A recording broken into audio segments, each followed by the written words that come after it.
How's it going, everybody? Welcome back to TableTakes. It's the best 4 days in gaming all year long. We are so excited to have another very special episode of TableTakes to bring to you.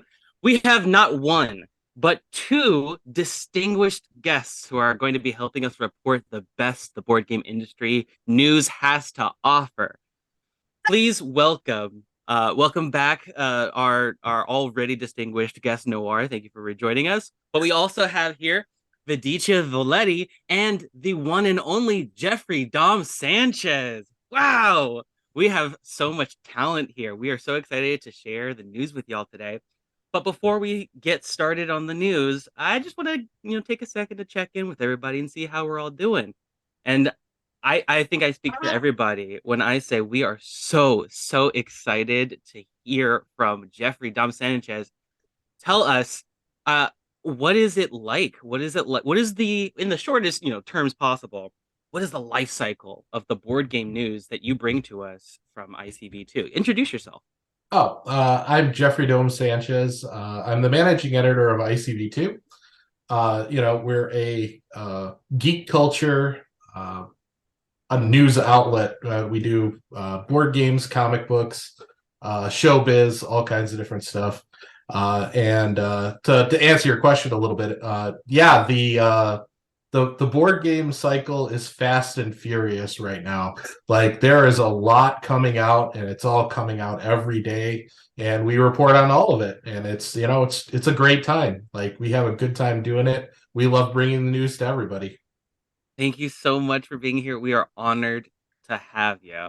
Thank I you. can't wait to see what insights you could bring to us. What little spice, little flavor you can add on to our headlines today. We'll get a little spicy. Get a little Yeah, spicy. that's how we do it Just here. a little. Just a little bit. Noir So, will tell you firsthand. That's exactly how we do it here. Vidicha, how about you? You are a fresh face to Table Takes, aren't you? Yeah, I am. Thank you for having me here. It's very exciting. We are so Um, excited to have you. Tell us about yourself. yeah. Well, I'm Viditio Valetti. I am an interactive artist and game designer. I'm like an indie tabletop RPG writer and designer. But I've also done contract work for various bigger names in the industry. And that's kind of like that's what I do. I like making games. I like talking about games. I like helping people make games. I've also done like consultation for Wow. work. That's what I do. I live and breathe making them, which is a blast. It's a great time. Well, thank you for joining us today, and thank you to Marcus, who is our producer in the background here, who recommended that we have you on the show because we are excited to have you. ah, Noir, let's check in with you. Ah, How's your week been? it's been pretty a week, but we're on our second episode of Star Trek Perseverance, which is an actual play that I'm doing with the Stream Punks. Um, my week is waiting for that game to happen. I get to play a commander in Starfleet, which is literally my dream. So, That sounds yeah. awesome.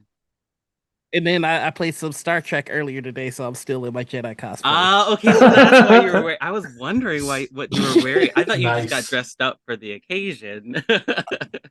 Strange choice to report news as a Jedi, but you know what? Yeah, I dig it. I dig it. There's worse things. Yeah. yeah. You gotta wear something to report the news. You know, it may Yeah. as well be. Grab Might the as well have your lightsaber, lightsaber. just slicing through the articles. Well, Wow. Yeah, it's Well, good. I have been up to a lot this week. I've been plugging away. I've been, digging deep and grinding hard at board games. I actually got a Kickstarter in the mail recently that you probably, okay, there we go. It's called Korg.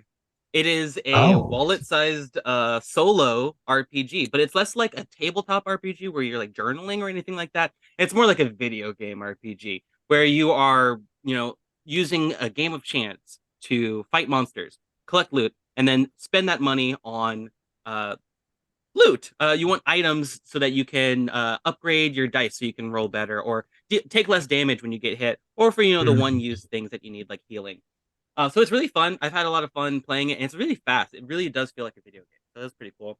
But I also got a slightly bigger game recently that you might have heard of before. There it is. It's on my face, so it's Yeah. let you see it. Blood on the Clock Tower. Oh my god. This thing Nice. is huge. Yeah, that's Taking up my whole weighty. torso. I did not know that's how big it was. Oh That yeah, is a weighty looking game. Oh my god. it's it's an got- awesome game. It's hardy. Very Yeah. hardy.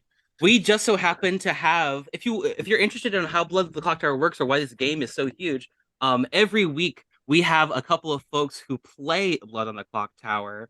And you can join them every Thursday at 10 a.m. here on Gen Con TV. So if you want to see what all the fuss is about why I spent so much money on this giant box, and maybe you will too, then definitely check out that stream on Thursdays.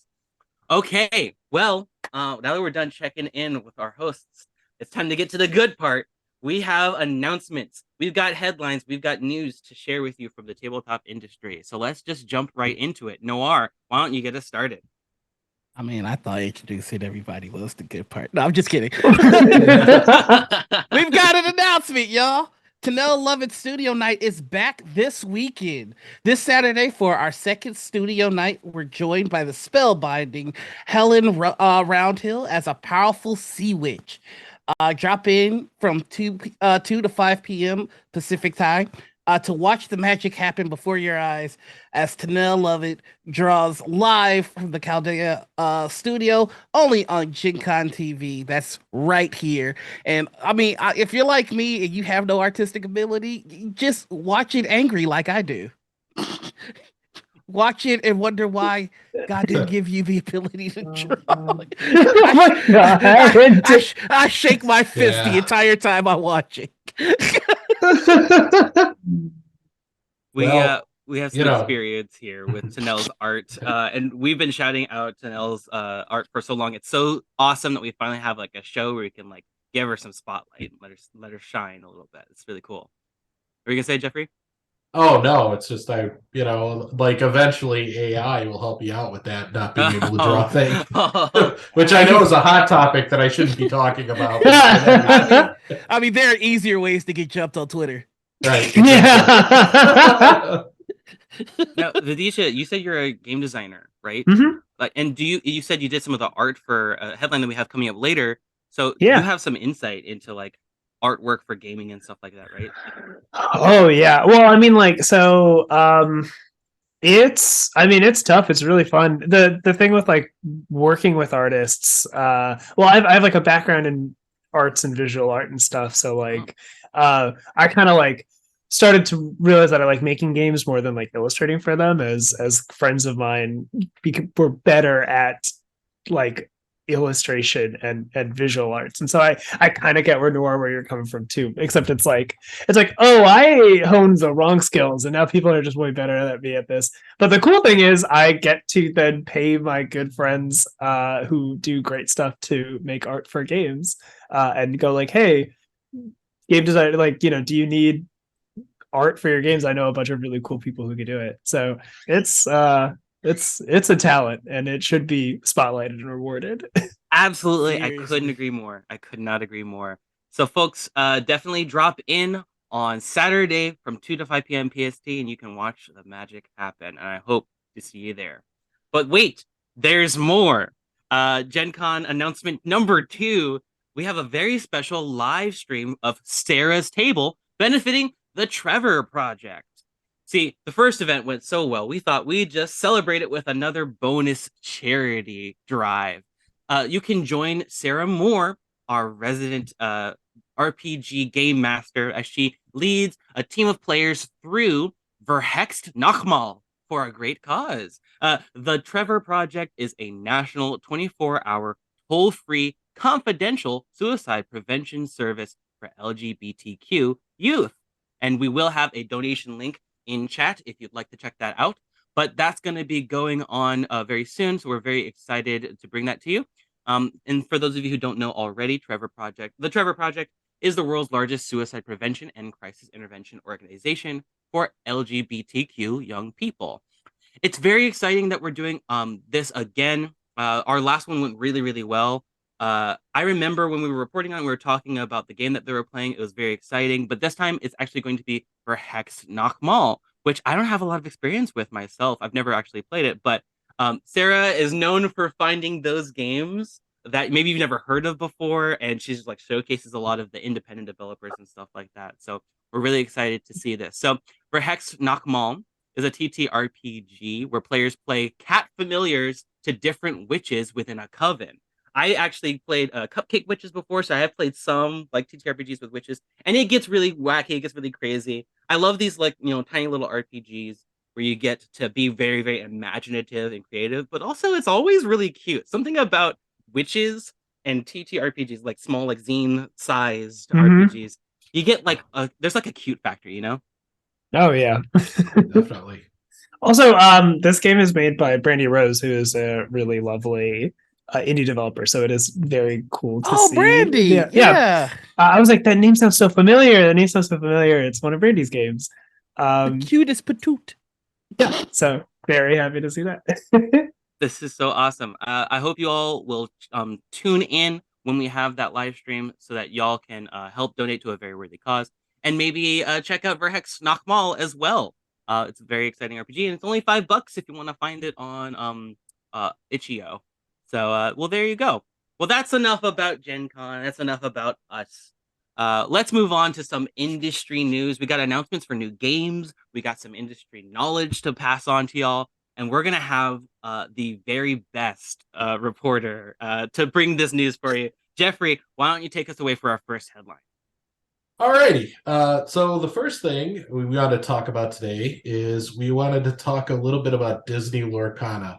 So if you've been looking at ICV2, you've noticed an article that's up there. Disney Lorcana graded D23 collector set sell for big money on eBay. So the gist of this is that at D23, Ravensburger premiered Disney Lorcana, and they premiered it in these limited edition 6-card collector sets. Okay, so the game isn't even out yet. All right, and so they had it out at D23. They sold out of it, and we're looking at eBay a couple months later, and we're like, oh man, these things are going over $10,000.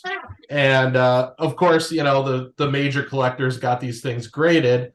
And you have Gem Mint 10 sets. Okay. Gem Mint 10 sets going for anywhere $15,000 to $18,000. Like it's like I think the most recent one was about $18,000. Plus the promo. There was a little Brave Taylor promo featuring Mickey Mouse.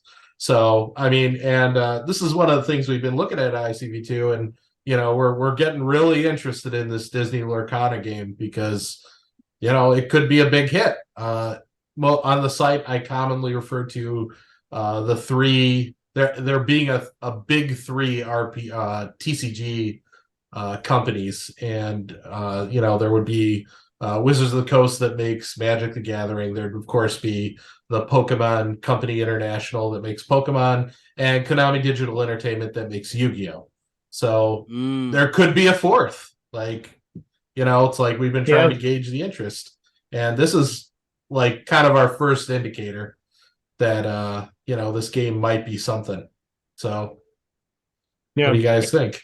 I mean, it's with it being like Disney and stuff, it will pull younger audiences into the card game like world. So that kind of makes sense to me, right? Where I mean, like as a kid, it's learning how to play Yu-Gi-Oh! And Magic. Like Pokemon was the one, right? Pokemon is for kids. Now it's like Pokemon and Disney are for kids, and I can definitely see that being a pull. Go ahead. I was just gonna say it's like having the chance to nab beta cards from Magic. Like this is a game that's just starting, and it's got Disney's backing behind it. Like it makes sense that it's sold that much. If this does well, then snag up all you can early, if you can. Yeah, it's definitely an interesting game for sure, and they're keeping the mechanics a little bit tight-lipped, so we don't exactly know what it plays like yet. But I'm pretty familiar with the Disneyana fans, and the people who love Disney World and Disneyland, and Disney fans are wonderful like that. I mean, they're gonna back this product. At Mhm. least, I'm just know. curious, is it going to stay just Disney, or are they going to incorporate their LucasArts and their Yeah. Marvel? Because See? if listen, if I could have a deck where, like, you know, Princess Jasmine and Deadpool are fighting Darth Vader together, then the game has my money. Sure. Yeah. There was a time where those things we could speculate on those things and maybe possibly they could exist, but we're in the era where Marvel has its own TCG already, where Star Wars already has its own TCG. And honestly, I'm very skeptical that we're gonna get any crossover stuff like this, even Mhm. though it's this popular. I mean, Yeah. this year, all the announcements that have been coming out with like Magic the Gathering and all the crossovers that they're doing. Oh I know yeah. they have definitely surpassed expectations on what they were going to cross over with.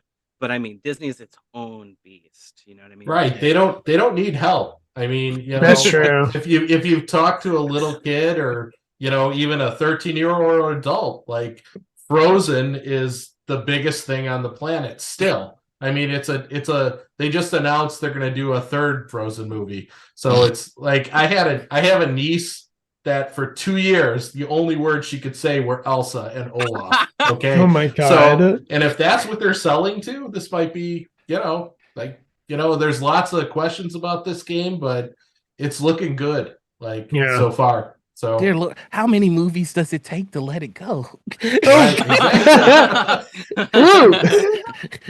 I'm Quite a willing to few. bet that that's like an ability or something from like all of the Frozen characters. God, I hope that's. Oh, I hope so. Let it go. Yeah. Yeah. Discard X. It discarded X amount of cards. Yeah, it's just a mill deck. See, and I'm personally, I'm about the Disney villains, right? So, like, I can't wait to see what Maleficent does. Like, because if she can summon dragons or turn into a dragon, oh man, that'd be great. Yeah. I The mean, scariest. I don't mean to like belabor the point, but there was a tournament that we actually ran on Gen Con TV for Disney Villainous, the board game about Disney villains. And I remember one of the things that we were not allowed to talk about, one of the things we're not allowed to do was villains interacting with each other. But I mean, now we've got a miniatures game where they do it. Right. Now we've got a TCG where they do it. So you know what? I'm just glad that they are opening their minds and their hearts to new possibilities. Speaking of opening our minds and hearts to new possibilities, Vidisha, would you please lead us into our next headline? Yeah, of course. There's a new Ghibli-inspired solo RPG, Dragon Dowser, is coming to Kickstarter in May. Dragon Dowser is a solo RPG made by Hatchling Games. They made Inspire Isles, if you recognize that. They're a very cool developer duo. Dragon Dowser is an upcoming RPG in which players take the roles of a mysterious character known as a Dowser, whose purpose is to find and return abandoned dragon eggs to a sanctuary. The interesting thing about this is it's Ghibli inspired, in the vein of Nausicaa mostly. So it has everything to do with environmentalism, your relationship with war and empathy. So less on like the cottagecore sided Ghibli and more on like its deeper themes, which I'm very excited to see come out. It's based on the Carta system. So as a solo RPG, you're using a deck of cards, kind of creating a map using your cards. If you like a game that's more visual and kind of tactile than just a journaling game, it's really cool because you're traveling the world, managing your resources, looking for these eggs, and using the card draws as prompts to journal and kind of come up with the story as you go. Looks awesome. Yeah, I'm very excited. I have a weird relationship with solo games, which I love them. I respect them. Great games, great pieces. Some of the best design that's come out in recent years has been through solo games. I have a lot of trouble playing them because I can't really play games by myself, but I love playing solo games with others. So it's like cool, like we kind of sit down and embody a character together, and stuff like that. So I'm very excited to see this. I love dragon egg hunting and trying to find them. Oh, it sounds My like a ears lot of perked up fun. as soon as you said dragon egg collecting. I was instantly on board. There's a ton of emphasis on like the the attack and violence and Mm-hmm. the hardcore metal aspects to like RPGs and what we can do to be heroes. But I mean, solo RPGs, in my experience, have always ventured into the cuter, sort of more intimate sides Yeah. of like role playing games. But I would say like my favorite solo RPGs, the ones that I've liked so much, are the ones that take you out of your home and take you on a journey, literally Yeah. walking outside or just finding things around your apartment, things that you like, going into areas that you don't typically do for a Mm-hmm. game. And I'm really, really hoping that more games are like these. More RPGs are being made all the time, but ones that take players outside of their, off the table and into the world. Yeah. Getting more tactile with it, because that's what board gaming is all about anyway. Away from the screen and onto the table. Yeah, absolutely. There's some really cool stuff, and solo games specifically have the freedom to explore that. Like I've seen solo games that are games of I Spy, right? Or games where you like kick a rock around on your daily walks, and that kind of acts as Wow. the oracle, right? Is kind of a term. So it's like, what's your oracle? What's the rolling of dice? Kicking rocks, I spy, all these little things. So yeah, more of these, and it's really cool to see Hatchling Games put out a solo RPG that seems to be getting that will hopefully kind of bring a lot of people into that genre. I love solo games just to kind of help me define and sharpen my NPCs for like campaigns. Yes, Yeah. absolutely. There's Uh, there's one- there's one called Thousand Year Vampire or something to that effect yeah, Thousand Year Vampire, that I used for award Strahd, winning which was really good. Yeah. Yeah. solo All right. RPGs. Oh, No, Yeah, sorry. solo games have been kind of a hot thing lately. I mean, I think a lot of it spawned out of the pandemic, where mm-hmm. maybe people couldn't get together and play with each other. Different board games, different RPGs, and I just find them fascinating. Like, I've been into solo games for years. I'm glad they finally caught on in the mass market. I see So a few board games, like kind of bigger box board games I've seen are like, here are solo options or something like that, right? That yeah, they do a lot of that where they'll put together a board game for multiplayer, but then have a solo mode on it. yeah. And I mean, I think I want to say it's at least like 60% of the board games I talk about on the site on a regular basis have something like that going on. So no, it's cool. I'm glad. Mm-hmm. All right, well, let's keep it moving. Let's move on to our next headline, Noir. Why don't you take us away? All right, so this is a big one. Wizards of the Coast tabletop numbers for quarter 4. Prepare to feel broke, y'all. Uh, Quick shout out to Milton Creppy. I'm so sorry if Greep, I Greep. Greep. It's Milton Greep. Thank you so much. I'll be struggling. If I didn't catch that one, I would have got yelled at. So Oh. yeah, that's See, now you get props for saving it. Yeah, got it. Greep. Thank you very much to Milton Creep. All good. I did Of my job. ICV2. Wizards of the Coast tabletop sales up 40% for Q4, 12% for the year. Wizards of the Coast tabletop game sales have gone up by 40% for Q4 and 12% for the full year of 2022 in its quarterly and annual report released Thursday.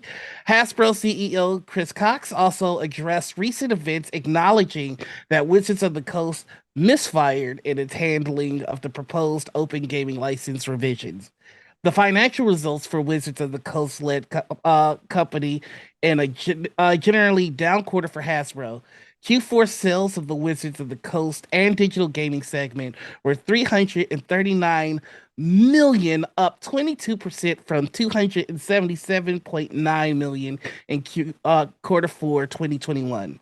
And now that Hasbro is breaking out tabletop and digital sales in the segment, we know that Wizards of the Coast tabletop game sales were 266.7 million in Q4, up 40% from 190.5 million in Q4 2021. Y'all feel broke yet? Quarter four Oh my operating god. profit in the segment was 104.1 million, up from 84.7 million in 2021. So Wizards is doing all right, y'all. Yeah.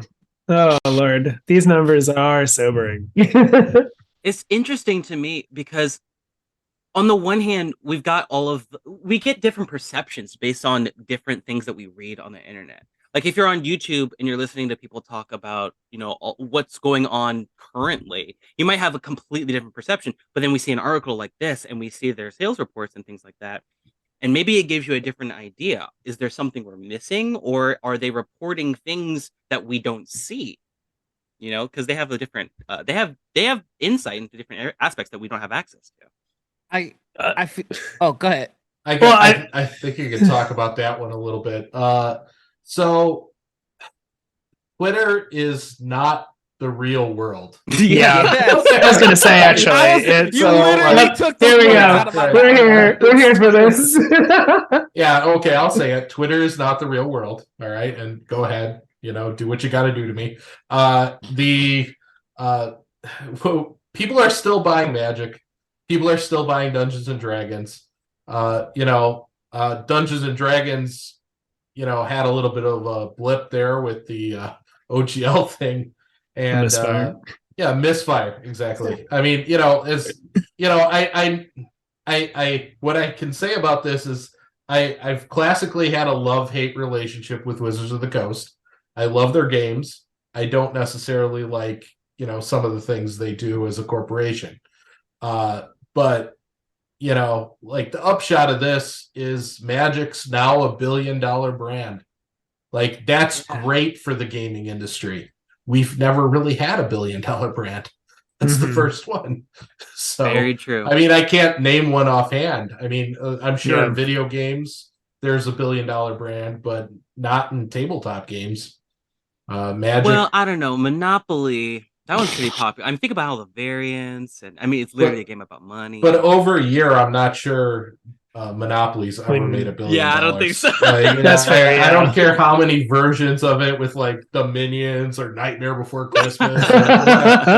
This 2008 St. Louis Cardinals Monopoly or something. So no, you've never. I don't think they've ever done that. So I think. Magic's $1 billion brand. There's nothing else to say about it, really. I mean, I've never, okay, I'm sorry. How that's split out between what they make off of like Arena versus what they make off of physical products or whatever. Yeah, I mean, that's all up to debate. But we've never had $1 billion game brand, and now we do. So that's great for the industry. We're growing. Mm-hmm. I just have to say it's even more impressive when you consider the fact that Bank of America has continuously, Bank of America has been reporting some what most would consider detrimental reports on Wizards, and even with that, they're still making it rain, making it tsunami. Well, you got to remember with analysts, they also have agendas. So yeah, exactly. So that's all I'm not going any further with that. We'll definitely have to stay tuned and keep an eye out on what Wizards of the Coast does next. What kind of products are they putting out? What other reports do they give?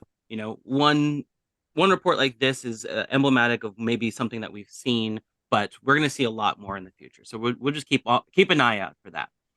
All right, Noir, we're not done with you yet. Why don't you lead us into our next one? Oh, you really like me. Wish it was better news though. Holy Grail Games shuts its doors. The source is Jeffrey Sanchez. I know it's gonna be weird all show, I'm sure. I'm so used to abstractly thanking you. Yeah. We specifically chose so many of your articles just because we want people to see the face and the words matched together. You know, I've been in the rear with the gear for so many years. It's about time somebody knows what I look like. So I'm just glad that we can get you like out from away from your keyboard for a hot second. You're working like it's right here. I'm still working. I'm writing stuff. The while you're talking. grind never stops. You know, Yeah. it can't. The news keeps coming. Right. So Holy Grail Games has folded. The death blow to Holy Grail came in the form of a logistics snafu at the hands of their fulfillment partners, Ballard Logistics, a multi-billion-dollar international transport and logistics company. Ballard Logistics was contracted to fulfill a number of Holy Grail's projects, a task which the company allegedly botched by sending Holy Grail games to the wrong customers. The shipping errors were costly for Holy Grail, both financially and reputation-wise, and created a situation where their entire stock got stuck in Ballard's warehouses. As a result, this left them unable to sell products during the 2022 holiday season, with invoices mounting. So all of that together, unfortunately, crushed this company. Yeah. I mean, it's been rough for this hobby enduring COVID. Like every aspect of our life has been harder due to COVID, but you really kind of feel for them. There's a lot of personally, I've seen companies kind of shoot themselves in the foot. Mm-hmm. It's really rough when a company does crosses the T's, dots the I's, and because of something out of their own control, they can't continue.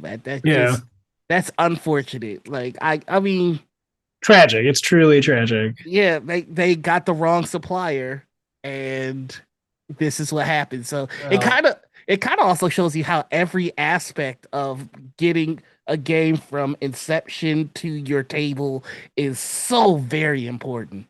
Yeah.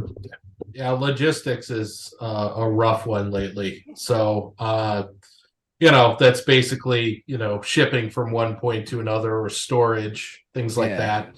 Storage containers are astronomically expensive. I mean, less so than maybe last year and in 2021, but still crazy.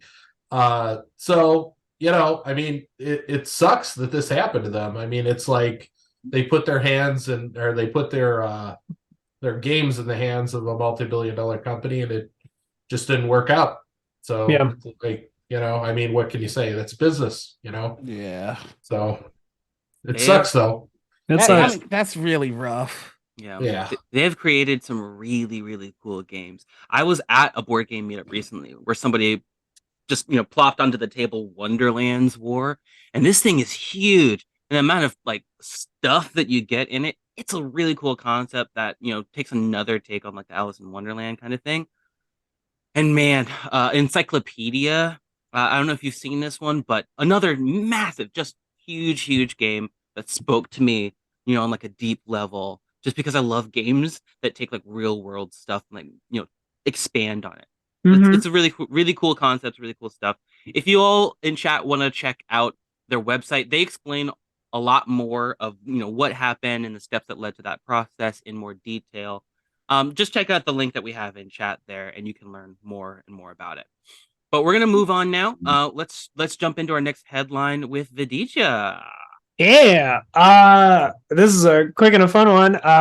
Dinosaur monsters trample their way into Yu-Gi-Oh! TCG. This comes from ICV2 with somebody I don't know. Don't worry about it. We're there. How do I say? Konami Digital Entertainment announced Yu-Gi-Oh! TCG Wild Survivors, a new booster set for release in retail on June 2nd, 2023. This new 60-card booster set features new dinosaur monsters to add to extra decks, including a fusion, a synchro, and an Xyz monster. it also introduces more interesting ways to do stuff, and they're bringing back a lot of ritual summoning. So that's like kind of old school Yu-Gi-Oh ritual summoning stuff, and they're trying to revamp it and introducing some cool new things going on there. I was a big fan of dinosaurs in Yu-Gi-Oh as a kid, so I was like, yeah, I'll probably go get some dinosaur cards now. Dinosaurs, what could go wrong? What could go wrong? So I think one of the mechanics that they had mentioned is that they're I think this was the one they were talking about, the how like they were eating other monsters to create bigger monsters. I think that was in the article somewhere. Yeah, it's like they're cooking up the dinosaurs are cooking up other monsters to create bigger dinosaurs. So I think if I remember correctly, there is there's like an old ritual monster called like Hamburger or like Hungry Hamburger or something, and now there's support for it. After 10 years to decades, they're adding support to really old cards and archetypes. Why not? Awesome. Why not? Why not? We're here. I mean, I tried to get back into Yu-Gi-Oh recently, and there's just so many new rules. Oh, there's so many things. There's I think that's awesome. It's a great game right now. I mean, Yeah. you know, like I know a lot of people that are, you know, what I forgot what their online platform is offhand, but a lot of people have been flooding onto that. Oh God, yeah. What is it? Yeah, I should know this, but like I just don't offhand. But you know, the TCG is doing real well. You know, great game right now. I have no complaints about Yu-Gi-Oh. Yu-Gi-Oh is great. Yeah, Noir, from what you're saying, like that kind of makes me want to play it now. Because the thing that I was worried about, actually, the thing that probably I didn't really know until you said something, is there new stuff, right? Like I could see the new booster pack so much coming out new with stuff. new mechanics, but they're just doing that a lot, which means, you know, replayability. You know, you're getting lots and lots of new things to learn, and you know, that's the community at work there, teaching each other how the new cards work and stuff like that. You have to keep up with this kind of thing in order to, you know, maintain that like elo, if you know what I'm saying. I think Yu-Gi-Oh for older players that are trying to get back into it has the same issues as like if you were really into an MMO and then you stop playing and then you come back, where like, you know, I was strong, I swear, but like there's all these new things that there are new ways to summon, there are new types of cards where it's just like you know, you open a booster. There's a card that's entirely black. There's a card that's entirely white. You're like, where are these new colors coming from? What's happening? Why is there this light blue card and why is it destroying me? What do you mean this card is both a spell and a monster? I don't get this, you know. Like, so one of the things that's super interesting is Yu-Gi-Oh's turning 25 this year, right? So it's their 25th, 25th anniversary edition's coming out, and they're reprinting 5 sets for their 25th anniversary. They're reprinting The Legend of the Blue Eyes White Dragon, Invasion of Chaos, Metal Raiders, Pharaoh's Servant, and Spell Ruler, all in July. So if you're an older player and you want to get back in, you know, they're reprinting the old sets too, so true, it's big fun. Yeah, so get into it. Let's play some Yu-Gi-Oh. Yeah. All right, yeah. Keep an eye out for the new set coming out on June 2nd, 2023. Okay, I have been so excited about this next headline, and I'm so ready to bring it to you, folks. If you know me, you know how much I love Monster of the Week. We tried it out once, you know, kind of just like as a teaser for TableTakes game night, and I instantly fell in love. Well, guess what? Not only is there a new crowdfunding campaign for Codex of Worlds, which expands the universe and options that game masters and keepers have to run their Monster of the Week games, but there is also not just a reprint, no, a new version of the core rule set that you can grab not only as a physical hardcover copy, but you can get the PDF and a Roll20 compatible version that comes bundled together. And you get to choose, like any crowdfunding campaign, which level, which things you want to get. Now, me myself, I am currently waiting for the new edition to come in to my local game store because I begged them to get it in, and I want them to get the sales for it so that more people can play this game. So, for those of you who have never played or heard of Monster of the Week, think of your cookie cutter Monster of the Week sitcom or TV show or kid show or whatever. We're talking Scooby Doo. We're talking more adult themed stuff like Buffy the Vampire Slayer, or even X-Men. You could argue Mhm. it's the kind of concept where every week, every episode, there's a new monster, and the hunters and monster slayers got to go out and take care of it by any means that they find moral, right? So, I love Monster of the Week. I love what they've already come out with, tons and tons of campaigns and content.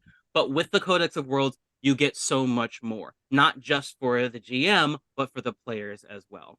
So you're getting new playbooks, not just, the single classes for your character, but also team playbooks, which means your team group concept has mechanics tied down to it, which is so, so cool. You're also getting new campaign settings for you to run Monster of the Weekend, because typically Monster of the Week has been a game where you can play in mostly a modern setting. There was Mhm. no specifically, outright, they don't outright say what setting that their system is in, but now they actually give you a different options, right? It's loosely based on like modern typically, but now you can go to the Gothic century and fight hordes and hordes of different vampires every single week. Or if you're going for more of a horror field, you can use this strange old house and you'll be exploring the cult and occult of a house that you've just discovered. Or, like me, you're really excited about Monster Marches, which takes place in the medieval fantasy setting. So now I don't have to get rid of the world that I've been building for years in my D&D campaign that I'm turning off and I'm switching to Monster of the Week. I could just wrap it all up in a nice bow and just say we're using this setting that they've already prepackaged for me. I am Yeah. so over the moon for this. I'm so, so excited. I'm very excited about this too. Monster of the Week is great if you want to try out new systems, because like the PBTA system, the Powered by the Top Apocalypse system, is really cool, really unique. It's a great gateway to a bunch of different games within itself, and Monster of the Week is a great stepping stone, especially if you want to break away from like D&D or even that style of play, like the D20 style of play, and get into more very like narrative heavy, like focused on telling a story and less about hard mechanics, but also still want something to latch onto, some little bits of crunchiness, a little bit of it's not lacking a system, it's very story forward in system. 100% agree. It feels much more like communal storytelling. Yeah, Absolutely. And plus less math. a lot less math.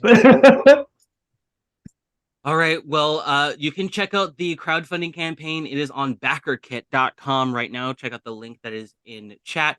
And you can grab different bundles where you can just get the PDFs, as most RPG campaigns tend to have. You can get the Roll20 bundle if you want to play online with your friends. You can get the hardcovers. You can get the old edition of the Tome of Mysteries as well, if you'd like. Or you can just get it all at once, like I did, and just lose all your money to more crowdfunding. Whew, okay, well, that was quite a lot of headlines. We had so much news here. I think it's time for our next segment, where we will be crowning once again our bundle king, Noir. Yes, Oh I've god. Yes. Oh my Yes. god. Oh, man. Yeah. There's a crown. I like how he put it over the cap. Like, Yeah. that's the best. I just slowly watch you put this outfit together. I'm like, what's going on here? I've got the cloak as well. Let's get it. Hello, everyone, and welcome to Bundle King. I'll be your Bundle King, and today we have a very special and timely bundle. Trans Witches Are Witches bundle. The Trans Witches Are Witches bundle gathers together a very nice 69 games for over 50 LGBTQ plus creators spanning tabletop RPGs and physical games, video games, zines, music, and other creations. Uh, Usually, the whole lot is going to cost you about $300 to pick up, but the itch.io bundle offers everything for $60, less than $1 per game. An apprentice edition of the bundle is available for financially and otherwise marginalized players. It includes 66 of the titles for $10. So you only need 3 more to be nice.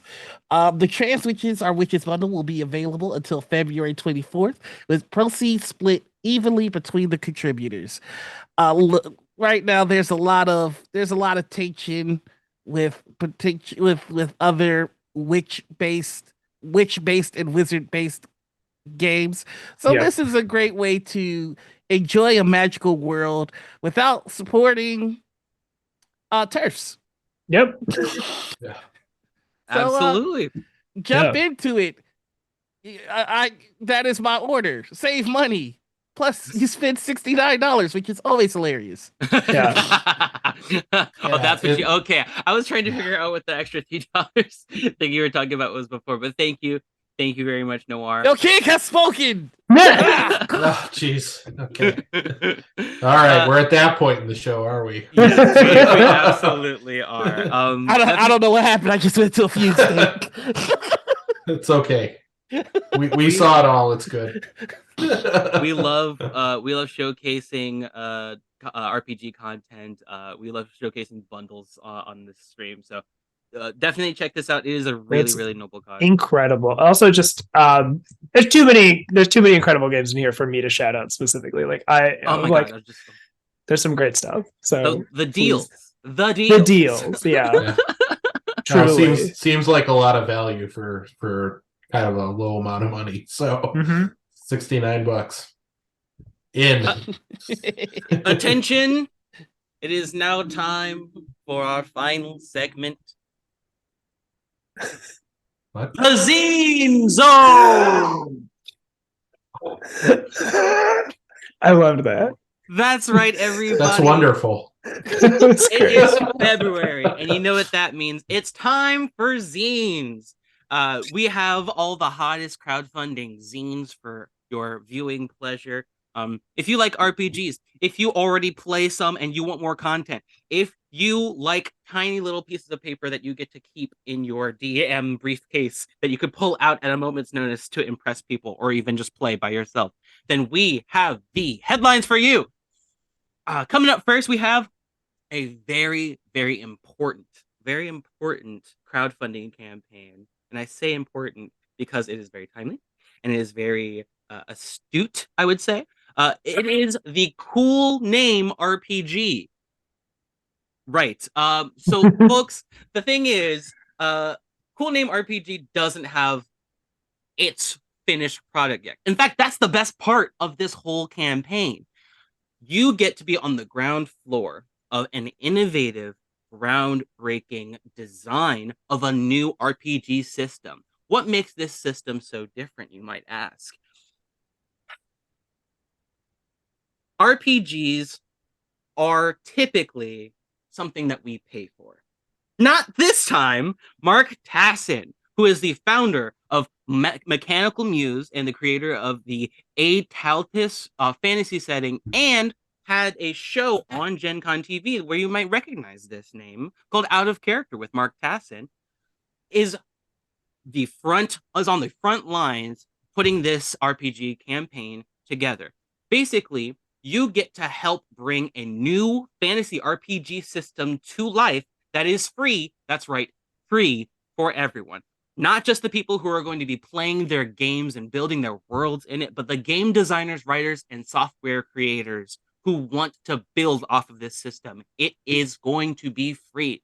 And if you want to help bring this to life, if you want to help make this make this Kickstarter, make this crowdfunding campaign happen, if that's something that's important to you, then you have 21 days left to help bring it to life.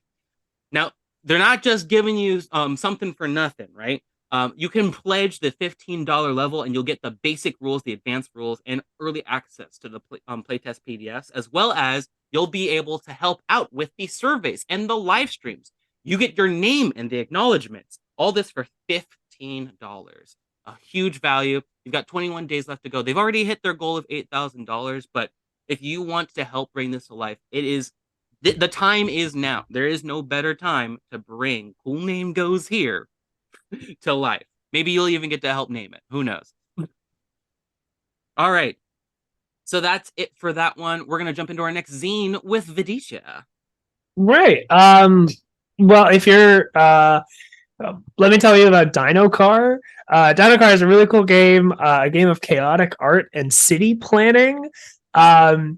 It is a indie RPG and but it's also a craft kind of party game where you play dinosaurs driving cars and various vehicles in a little town. So the first thing that you do is you make your little town of dinosaurs, and then you with landmarks and various roads and things, and then that's kind of where the role playing comes. And then you and a partner, one person blindfolds themselves and uses like a marker or crayon or paint, and then has to try and drive through the town as you're this big hulking dinosaur lizard or these tiny little guys trying to drive big old cars. And the other one, and your partner has to kind of direct you to go to your destination without crashing through everything and making a whole mess of the place. So Dino Car is a beautiful game. It's got some really lovely art in it. Full disclosure, I am doing a little bit of art for it. So I've drawn some little dinosaurs driving a big monster truck, and it's such a great game that's very unique, good for all ages. It also gives you an excuse to bust out all those art supplies that you're kind of like, yeah, I'll get into this, or I'll try this out, or somebody gave this to me, and you can make yourself a fun little map. This is awesome. I glanced at this, but I did not look at it in deep detail, and you have just sold to another customer. Good job. Hell yeah. It's such a cute game. It's and this is like the Zine month, as we're kind of talking about, is the time to kind of have fun, try some new things. A lot of indie designers are like, hey, let's see if this works, and it's really fun. This is where people get to try new things. All right. Well, I'm going to jump into the next zine here. Come to us again from Kickstarter. This one's called Goblin Gonzo, and the Kickstarter campaign for this Morkborg engine art punk standalone TTRPG is the epitome of Goblin mode. If you take a look at basically just anything about the Kickstarter campaign, you will see exactly what I mean. Goblin Gonzo is 80 pages long, probably the longest zine I've seen. But it uses the Morkborg engine in order to bring you what I would like to say is probably the most important thing in the fantasy realm right now, which is why I'd like to bring back our recurring segment, Javion's Soapbox. Let me just get up here on my soapbox really fast. So let me ask you, when you think Goblin, what do you think? Do you think House Goblin from Harry Potter series? Or do you think absolutely not nasty, a gross goblin from Lord of the Rings? Or maybe you think itty bitty greedy gold hoarding goblin from D&D? Well, I think we should all try to be a little bit more imaginative, be a little bit more creative and open-minded with how we think about goblins. Now I'll come back down and tell you this is why you need to jump onto Goblin Gonzo, because you get tons and tons of content for your Morkborg games of goblins of all shapes and sizes. You get to do so many incredible things. I can't list them all here. So all I will say is check it out for yourself. Go on to click the link that we have in chat. You've got 13 days left to back Goblin Gonzo for yourself. All right, and for our final zine, for the Zine Zone, Noir. Oh yeah, it's time. All right, so I've got Sanctuary and Sentinel. It has a comic book feel, so you already knew that I was gonna hop on this. Sanctuary and Sentinel tells the story of a place of great power, those charged with protecting it, and the threats that seek to take the power for themselves. Played out over 2 GM-less games, both of which can be played solo or with a group. While each game can be played as a standalone game, they can also be placed together, one after another, to tell an extended story of your sanctuary and its guardians. First off, this is just a cool concept in general. Like I immediately think of things like Asgard, or other like Wakanda. Like, you Yeah. can tell some really nifty stories here. And again, when I look at smaller games like this, I kind of look at it from the GM's perspective of how can I use this to be lazy and put this stuff into my campaign. And Yep. so this sounds like a perfect world building tool, as well as an amazing game to get my hands on and tell the story of some sacred places and their loyal guardians. Woo! Noir, what an amazing zine to go out on. Thank you so much. I'm so excited about all these fantastic zines. Unfortunately, that is all we have for today's episode and for today's segment. The Zine Zone! I heard you press that It's early. still amazing. I love it. It's great. still amazing the second time through. I'm just Yeah. Folks, we have so much more in store for you. Please stick around because coming up next, we have TableTakes Game Night, where we will be playing totally real human adults.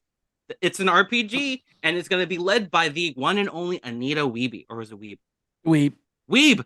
The Anita Weeb. We are so excited. We're going to be playing as totally real human adults in this fantastic indie RPG. But don't go anywhere after that either, because at 5 p.m. we have an extra special live bonus charity event that we told you about earlier. I hope you were paying attention, but if you forgot, it's Sarah's Table. It's a charity event that's benefiting the Trevor Project, and you can donate using the link that's in Twitch chat right now. But also, a very special episode of Studio Night is coming this Saturday from 2 to 5 p.m. PT. We will have the incredible live drawn art stream with the only one who could possibly put it together, Tanel Lovett.